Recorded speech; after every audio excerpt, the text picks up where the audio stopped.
नमस्कार, जय हिंद दोस्तों। अभी तक जितने भी अंतरराष्ट्रीय व्यापार होते थे, वो सभी होते थे डॉलर्स में। और उसके बाद अब ब्रिक्स 2024 का जब सम्मेलन हुआ, तब देखा जा रहा है कि जो डॉलर का साम्राज्य है वो काफी खतरे में है, क्योंकि जो साउथ अफ्रीका के प्रतिनिधि थे ब्रिक्स में, उन्होंने बोला कि हम अपनी मुद्रा जारी कर सकते हैं, ब्रिक्स की एक अलग मुद्रा हो अपने आपस में देशों में व्यापार करने के लिए। तो क्या सच में डॉलर जो है वो खत्म हो सकता है? ब्रिक्स में क्या हुआ, ब्रिक्स क्या है, कैसे कैसे इसका विस्तार हुआ, इन सब चीजों को हम एक छोटी सी वीडियो में बहुत ही शानदार तरीके से देखेंगे। तो आप लोगों को पता है कि 16वां जो समिट है वो ब्रिक्स का 2024 वाला, ये कजान में हुआ रूस के शहर में, है ना। और यहाँ पर रूस, चीन, ब्राजील, साउथ अफ्रीका समेत 28 देशों के प्रमुख जो है वो बुलाए गए। अब आप सोचेंगे कि ब्रिक्स में तो 5 ही देश हैं, उसके बाद 4 और जोड़े गए, तो 28 देश के प्रमुख कहाँ से आ जाते हैं? तो देखिए, इन लोगों को बुलाया जाता है एज ए ऑब्जर्वर स्टेट, ठीक है। पर्यवेक्षक राज्य के रूप में इनको बुलाया गया था, और यहाँ पर ये लोग यहाँ सम्मिलित भी होते हैं। अध्यक्षता की गई किसके द्वारा? पुतिन के द्वारा। और यहाँ पर एक बहुत ही महत्वपूर्ण घटना ये घटती है कि लगभग 5 साल के बाद प्रधानमंत्री मोदी और चीन के राष्ट्रपति शी जिनपिंग जो हैं, ये दोनों बायलैटरल मीटिंग करते हैं, द्विपक्षीय वार्ता यहाँ पर करते हैं। और उसके बाद अगर आप देखें तो ये कब हुआ था? 2020 के बाद, जब गलवान घाटी में कुछ बवाल हुए थे, उसके बाद से ये चीजें बंद हो गई थी दोनों नेताओं के बीच में। ये बायलैटरल जो आंख नैन मटक्का है, ये नहीं हुआ था, है ना। इसके बाद पीएम मोदी ने बोला कि हम 5 साल बाद औपचारिक रूप से बैठक कर रहे हैं।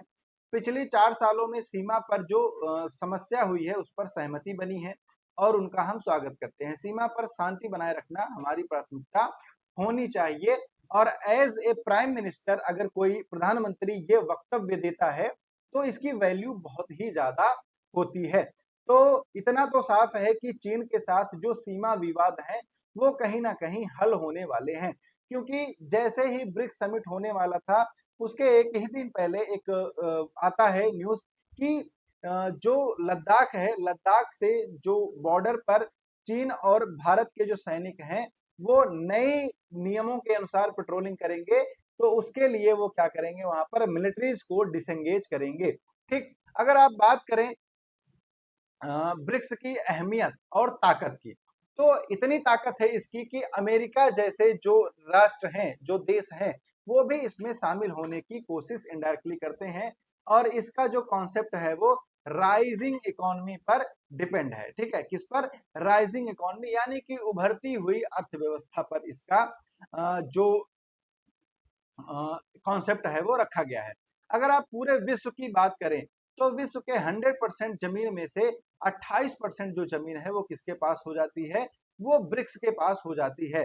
अगर आप बात करें इस साल, तो इस साल इसमें ईरान, यूएई, इजिप्ट यानी कि मिस्र, इथोपिया इसके सदस्य बने हैं। बोला गया था अर्जेंटीना को भी, लेकिन उसने मना कर दिया। तो वर्तमान में अगर आप देखें तो Iran, Brazil, Egypt, Ethiopia, south Africa, UAE, Bharat, चीन और रूस, ये इसके सदस्य राष्ट्र हो जाते हैं।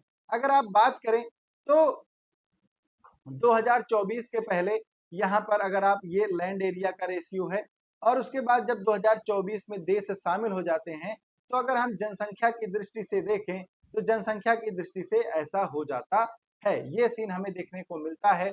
उसके बाद अगर आप देखें तो जनसंख्या में क्या है? 145 करोड़ भारत की, 141 करोड़ चीन की। तो ब्रिक्स जो है वो लगभग 44% जनसंख्या जो विश्व की है उसका प्रतिनिधित्व अकेले करता है।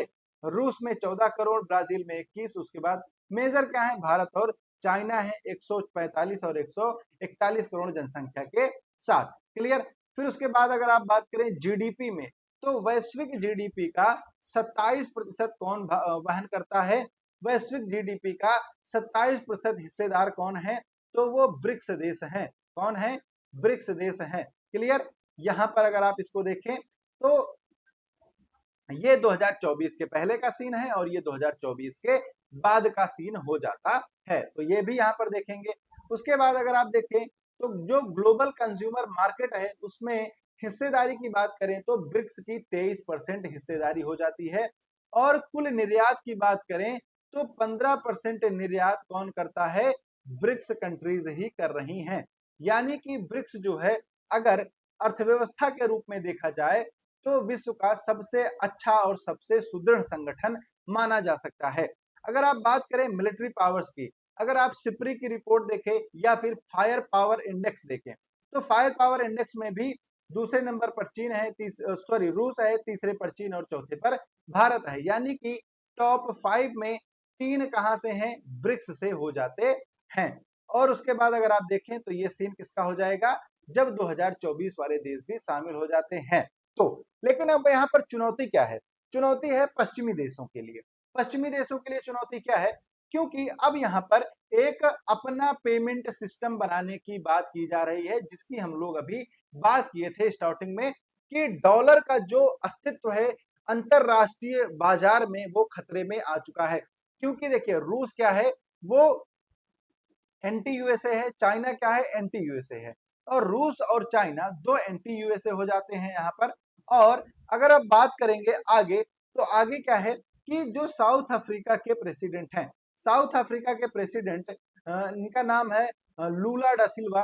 तो लूला डा सिल्वा बोलते हैं कि हम क्या करें, हम अपनी एक नई करेंसी बना लें आपस में व्यापार करने के लिए। यानी कि जो 9 देश हैं ब्रिक्स में वो उसी करेंसी को लेकर, उसी पेमेंट सिस्टम को लेकर क्या करेंगे, व्यापार करेंगे, है ना। तो इस चीज को लिए, इस करेंसी के लिए अब देखा जा रहा है कि डॉलर जो है वो खतरे में पड़ सकता है। क्लियर, ठीक है।